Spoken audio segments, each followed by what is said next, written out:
Okay, it tells me recording in progress. Yep, it does. Well, thank you so much for doing this. I'm trying to do these interviews as part of my podcast. Uh, I How thought many it have would be you done? Have you done some? I'm in 3 years. I have over 110 episodes once a week. Um, so I've been doing this for quite some time. You're getting louder and softer. Oh, When you turn your head, you get really soft. okay. Maybe I need to angle toward this. That's louder, yeah. Okay, good. Um, so this is all about you. Okay. So I'm going to let you start and put in questions as we need them. Okay. So let's start with Okay. your writing credentials. Tell us about your books. I have written 5 mystery series and about 50 short stories. One series is out of print. I have, actually, I brought all my books. I have 2 cozy series, the Vintage Sweets cozy series, Okay. and the cat cozy series, written as Janet Cantrell. Okay. And then I have my humorous Texas amateur sleuths. Choke, spoke, broke. I love Yeah, that. and I'm writing Stroke. These 2 are and the third one will come out. I see they have prices on them. These are some that didn't sell somewhere. And they're all backwards, aren't Just announced that you had a new publisher for, isn't it? well, same publisher. Oh, okay, great. Untitled Chapter is doing the 3rd book. It's just taken me a long time to get to the 3rd book because I did those 2 cozy series in between. I know how that is because I bounce around with my Yeah, genres. me too. That was the A Death in Time. Isn't that The one is Death in the New Land. Death in the New Land? Okay.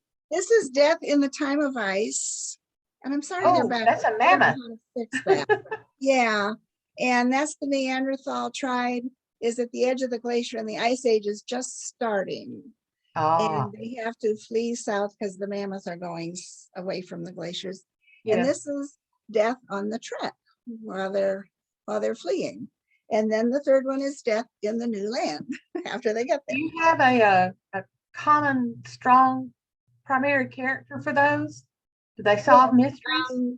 The main character is named Enga Dancing Flower. She's a member of the tribe, and she is mostly helped by a young juvenile boy named Jeek. He doesn't have his adult name yet. He will get that in about another year. So. Oh, great. You created a whole world with that, haven't you? I have created a language. Yeah, the hierarchy. I have a matriarchal society. Yeah, I have created the world to fit as many facts as I know and can find out.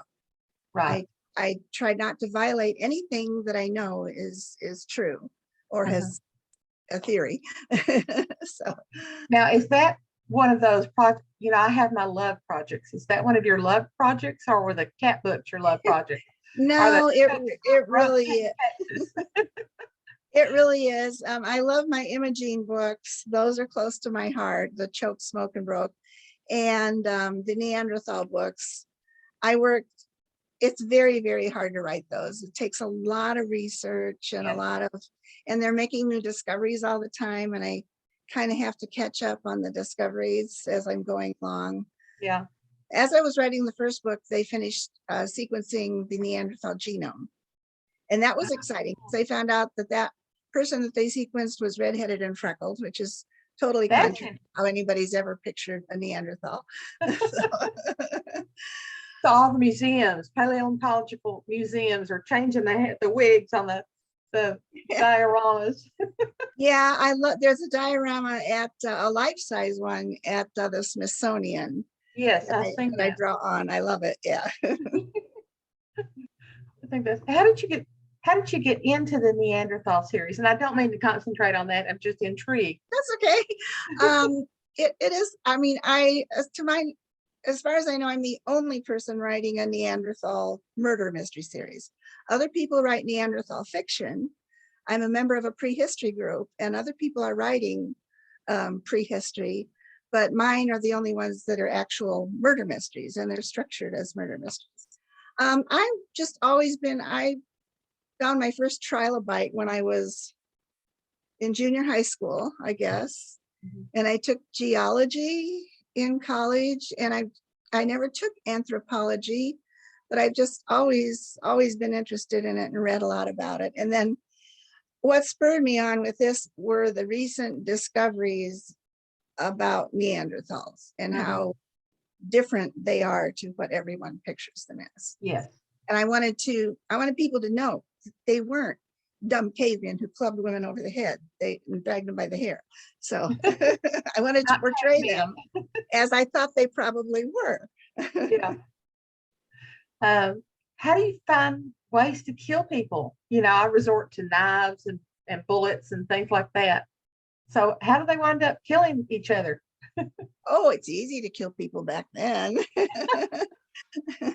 You can drown them, you can bonk them on the head, you can strangle them. Kind of the same ways. They don't have the same way we would. Yeah, they have spears. They don't have guns, but they have everything else we have. And I guess the rock hammer things that they use, where they wound a rock with some braided thread around the stick of some sort. Right. Yeah. Tell me about your Imogene books. Well, those came out of the 3 years that we lived in a town called Holiday, Texas. It's outside of Wichita Falls, and it's a very, very harsh climate, a hard place to live. It's in Tornado Alley. It's the weather is kind of brutal, and I think the people make up for that because the people are wonderful. And after we moved away from there, I thought, you know, I need to set something there. And Wichita Falls, honestly, is one of the silliest towns in the world because it's named after a waterfall that is not there. What? What? How did they do that? It was named Wichita Falls, and the Wichita Falls at that time were really more of a rapids, you know, a pretty complicated rapids. A storm came along and wiped out the rapids, so it was just a river. And so it was already named Wichita Falls. And quite a few years ago, the city fathers and mothers maybe decided that they needed a waterfall. So at the side of the river on a big hill, they put a pump. They pumped the water up, and there's fake rocks. The water falls down over fake rocks into the river. And if the water gets too low and silty, they have to turn off the waterfall. And I'm going to have to look for internet images of Wichita Falls, Texas. Yeah. So I can see that. It's quite a town. And you say Imogene is very close to your heart. Yeah. I had been trying to get an agent and get some books published, and everything got turned down. And then actually the Neanderthal books were getting turned down by agents who said, I love this series. It's better than Gene All, but I don't know how to sell it. And I couldn't get an agent to take it. And it broke my heart. And I got mad, and I thought, I'm going to write the stupidest mystery series I can think of. My detective is going to be too stupid to live. She's going to do everything wrong. She's going to go into the dark rooms. And so that's what I wrote. She is the mother of Nancy Drew Duckworthy. She's always been a mystery fan, who is 4 years old when the series starts. And she was fathered by a trucker at a truck stop. Imogene didn't get his name. And she lives with her retired librarian mother in a single wide. And I just have fun with that series. So, and your other one is a cat cozies. The other ones, they're both cat cozies, yes. Oh, they are? Yeah. Tell us about them. Well, Fat Cat was a really good concept. The cat is Quincy, and this concept is totally the publisher's concept. And it was written as a work for hire. And I was to make the cat the being who found all the dead bodies and most of the clues. Right. But I wasn't supposed to have the cat talk or think, but I was just, so I had little sections where I showed the cat doing these things, like going in and finding the body and eating the meatloaf and doing all that stuff. And some people do think that they're in the cat's head, but I was told not to get in the cat's head, so I didn't. Right. But they were really fun to write. And it's kind of easy to, I know a group of us were discussing today, how does your sleuth find, does your sleuth always find the body, or how do you, what are your different methods? Well, the cat always finds the body in me, so that's easy. Right. Just do it that way. Yeah. Now, are you a cat lover? I am. I've had lots and lots of cats and a few dogs. So. And you said there's another cat series? Well, that's the vintage. And that one was Penguin. And I sold a ton of those, but it got canceled.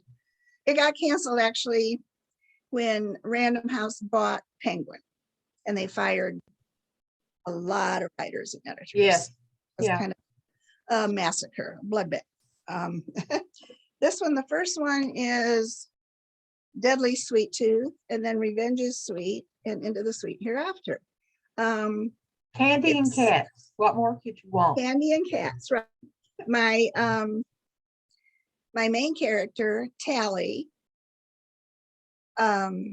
it's the trope. She comes back from the big city to, I said it in Fredericksburg because I love the town of Fredericksburg. Right. Is that where there's this huge stair steps up from the river? Or is that somewhere else? I don't in think Virginia. So. Okay. This is in Texas. Oh, Texas. Okay. Yeah, Fredericksburg, Texas. It's a little German tourist town. It's got a lot of unique things, like the Sunday houses. The old Germans they were farmers, and they would come into town for church, and they built these Sunday houses, these little narrow 2-story houses, just, one room upstairs, one room downstairs. And the women were upstairs and the men were downstairs, and they came there to stay for the weekend to go to church because they were so far out of town. They couldn't just come to church and go home. Right. So, and a lot of them are still there, and some of them are rented out. Costs quite a bit to rent one and to buy one. Yeah. You said you also have, did you say over 50 short stories? Yeah, last count. I have trouble keeping count of my short stories. And I didn't bring any of my anthologies in. I'm in quite a few anthologies and some magazines. And actually, short stories are my first love.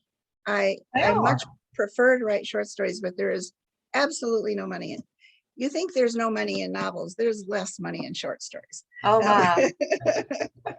But I love to write short stories, and I'm always writing one anyway. Have you thought about individually self-publishing the short stories? I published a volume of 8 of them. Quite a few years ago. I self-published it, and Untitled Reads is going to publish another collection for me this year sometime. I don't have a date for that, but they said that they would put out another collection, because I would honestly rather not self-publish anything. It's easier to let somebody else do it. So you just write them and send them off. Yeah. And then I'll publicize them and sell them and sign them and whatever. But putting them together, formatting them, I like somebody else to do that. It's not one of my strengths. And what is it that you like about short stories over novels? Well, it's that you can, I always say that I can hold a short story in my head. I can formulate a short story and work on it and then write it. I can't hold a novel in my head. I have to I work off a spreadsheet. I have to have my characters. I have to remember what kind of car they drive, what, you know, how tall they are and stuff like that. And that's Yeah. on a spreadsheet for me. You do it on a spreadsheet. I do it in a little notebook. I have all these notes to myself about, like, Yeah. she has this favorite color that she likes. She drives this car, kind of thing. She's using Yeah, I this have kind of columns. camera. I have columns for that. I have the characters down the left side, and I have columns for what role they play, what their age is, you know, who they're related to, and that kind of stuff. I couldn't get through a novel without that, because in fact, in one novel, I did give the main character a car that belonged to a main character in another series, but I noticed it before it got published. That was lucky. Yeah. Now, I noticed that you have a brand that you sign your emails with, Mysteries with a Twist.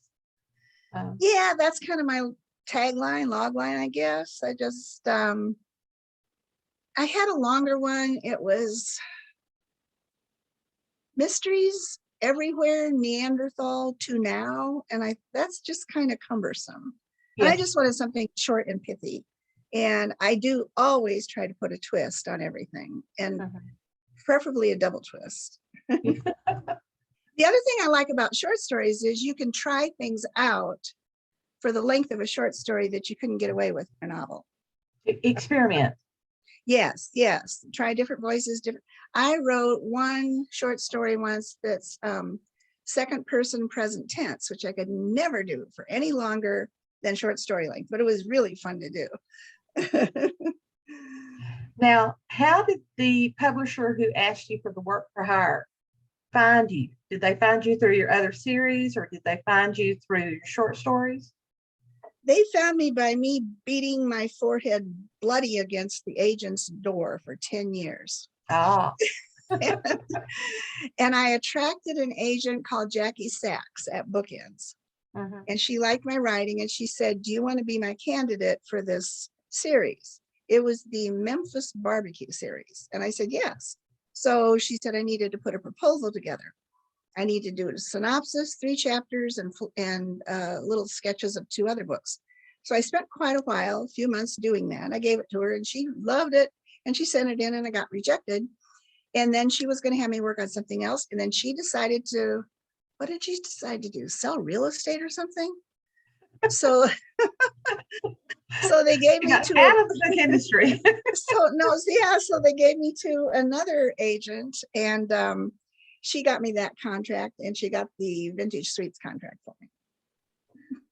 Okay, well, good.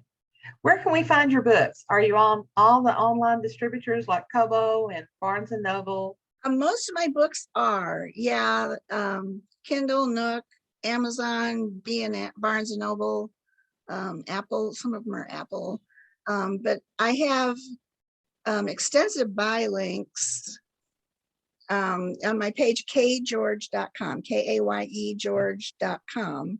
Okay. If you click on my short story page or my mystery page, I've got a purchase here, and you click that, and then all laid out there are the buy links for each novel. And all the cozies are audio, ebook, paperback, and some of them are large print.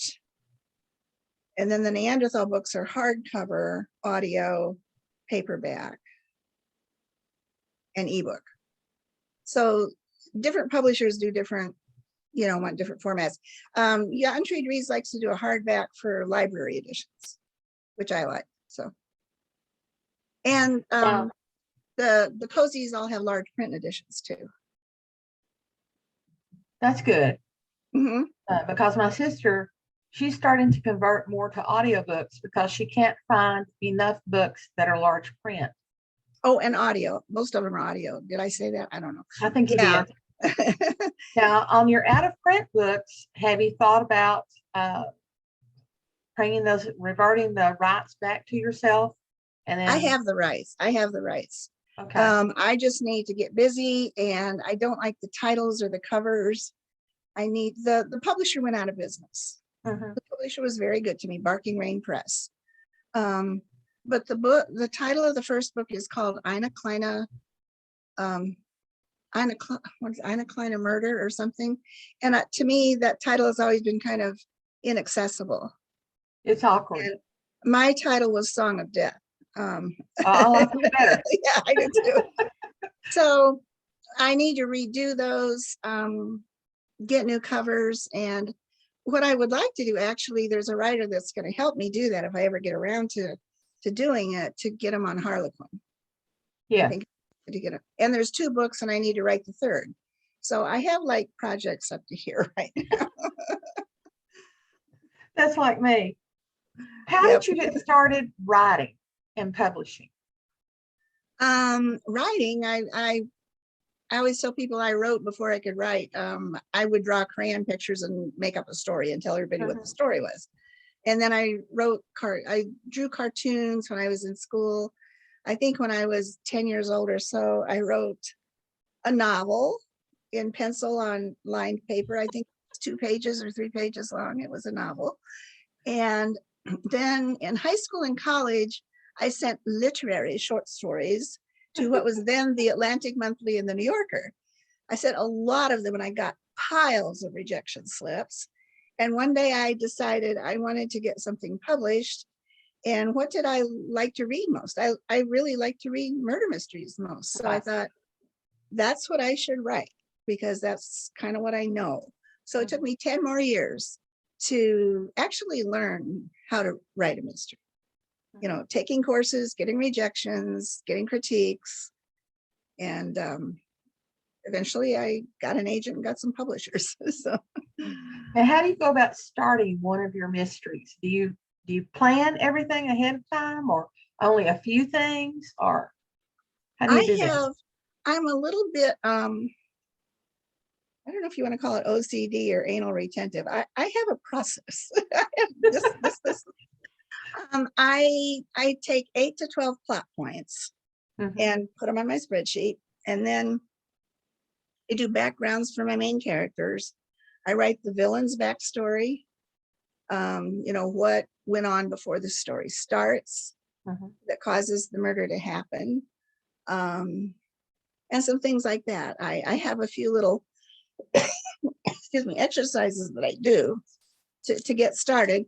And then I write about 3 chapters and then revise everything, because then I can tell where it's actually going to go. And yes, because sometimes the story takes hold and starts changing. Sometimes the characters take hold. My Which is better characters for you? The characters almost always change. I'm very invested in the characters. If they're speaking to me and going their own way when I don't want them to, I figure I'm being successful.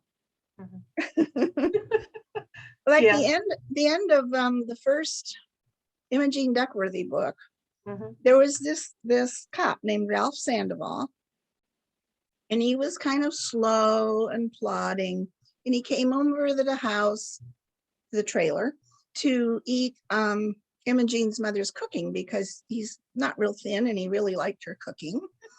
And Imogene I didn't think Imogene thought much of him. And then they were in the park in the dark watching her daughter play on the swings, and they kissed. Oh, thought, that came out of the blue. Is that what they're gonna do? And it just kind of happened.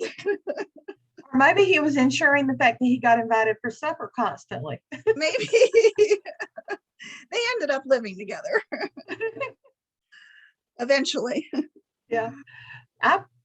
The last mystery that I wrote, we published it last summer. I had to actually sit down and plan out all of my clues and my red herrings and my suspects and how they would be motivated, where they actually were, and all sorts of things about them. Do you do that kind of detail? I have a thing that a friend of mine, Janet Koch, got from her editor, and it's excellent. And I wish I had printed that out. It's these 5 points you do for the killer and for each suspect. My name is da-da, and I am a suspect. Here's the reason I could have done the murder. Here's the reason I could not have done the murder. Here's a secret that I carry. And I put these points, I can just kind of lay these points out through the story. And that's kind of my plot. That this suspect does this and this suspect does this. Oh no, he couldn't have done it because of this. And just make those discoveries as the story goes on. And then the killer is, my name is so-and-so and I am the killer.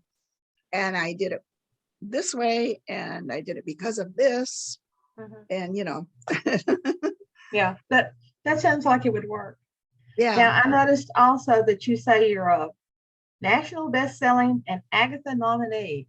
What's your best-selling series? The Fat Cat books were Barnes and Noble national bestsellers, all three of them. The first Fat Cat book got accepted into Walmart, and I sold literally thousands of those. Oh, that's good. Over 20,000 of those. Yeah. I'm envious. Yes. But the other two didn't get picked up, which is another reason that the series didn't continue, that Walmart didn't take the other two. If they had, they would have sold the same. And I still have people asking me when there's going to be another Fat Cat book, because a lot of people like that series, but there's not going to be another one. And it's work for hire. I don't own the characters. I don't even know the author name. I can't do it. My contract is that I can't do anything with it. I've even asked a couple agents if they could work on it, and they've kind of made some inquiries, but no, the contract is what it is. So Well, I would think I would be so disappointed, because I would have had all these characters that I invested time in developing and creating. I had 3 more novels sketched out. I assumed it was going to continue because it was doing so well and people loved it so much. And to me, this was my foot in the door at Berkeley Prime Crime, which was Penguin. And then after this, I would get a series in my own name, and then I would really hit the big time. Right. But it all collapsed when Random House bought Penguin. So does that worry you about how the publishers are shrinking? Oh yeah. It's not just publishing, it's the whole world is going to be one brand eventually. It's not good. No, it's not. What worries you most about publishing as you see it now, besides the fact that the publishers are shrinking by becoming one brand? Well, I would have said a few years ago the death of all the bookstores, but then the Barnes and Nobles and Books A Million went out of business, right? And the gap was kind of filled by small bookstores. They came. I think that the industry will make it because there's enough people who are good at what they do and they want it to succeed. And I think if you see something that sends you to despair, just wait a while. It'll get fixed. It comes around. Yeah. Yeah. You've talked a little bit about your writing process. What trick do you use that helps you most to write constantly?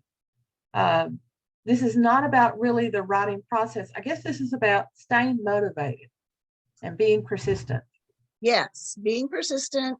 I like to have a set time every day, and it doesn't always work for me. I'm not a morning person. Between 4 and 4:30 is when I like to start writing.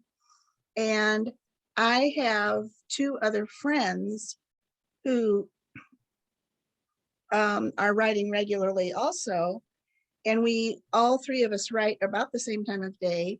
And we've kind of formed a little club, and we report our words to each other every day. That keeps you honest. At the end of our writing, we tell each other how many words I wrote, what page I'm on, what my word count is. And it makes me do it. Because I don't want to say, I do say some days I didn't get any writing done today. I had other things, but I can't say that every day. I have to do it, Yeah. Understand. I have my little planner that I write my daily totals down in, and then I do my weekly total based on that. I do that too. I have a spreadsheet.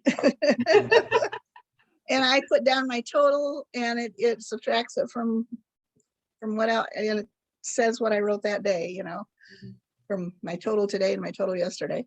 Do you push for a certain number of words per year, or?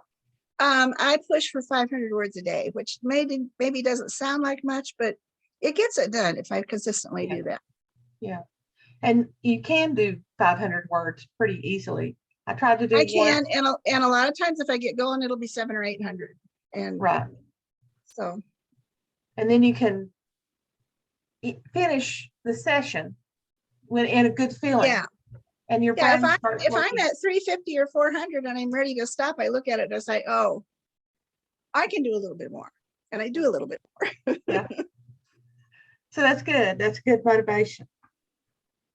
What's been easy about your writing journey, if you can call anything easy about writing? I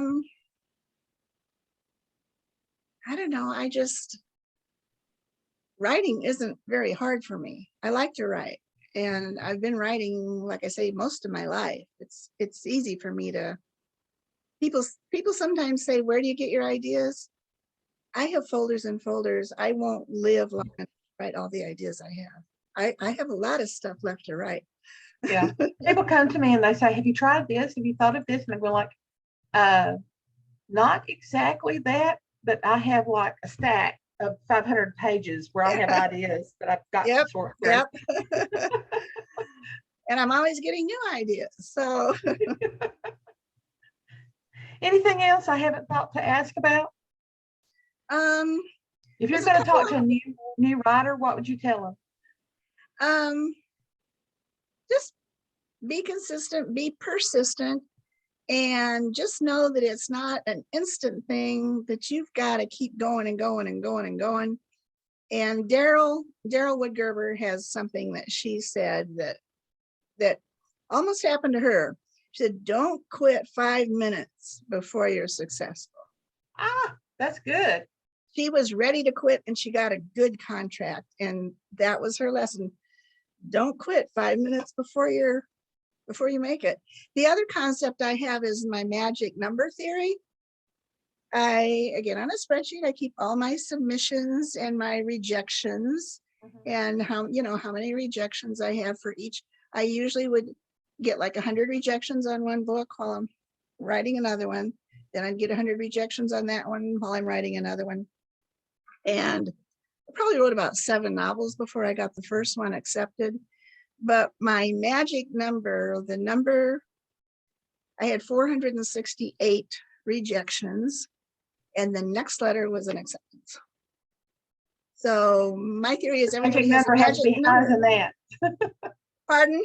Your magic number has to be higher than that because you keep going. Yeah, well, your magic number is the number when you hit it, when you get somebody to accept something, I had to get 468 rejections, and that's what worked for me. So that's good.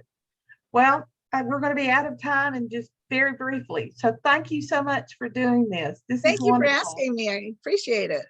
I can't wait to see us all at the next meeting. I hope you're there. I'm not sure I'm going to make it. I'm a little precarious. I just had COVID last month. And then I had some other health problems. And I'm not really doing indoor places where we aren't masking. Right. So. Well, I had Omicron in January and it was horrible. Yeah. Horrible. I had Omicron in April into May. So. It lasts forever. It does. Yeah. And that fatigue and tiredness and yeah. Well, thank you so much. And oh gosh, it's counting down. Yeah. And I have a few relatives who've gotten COVID twice. So I just think I need to be really careful and only go to places where we're masking indoors. So yeah. I can see that. Well, thank you so much. You're welcome. Thank you. I'll see you when I see you. Right. Soon, I hope. Yes, exactly. Bye. Bye-bye.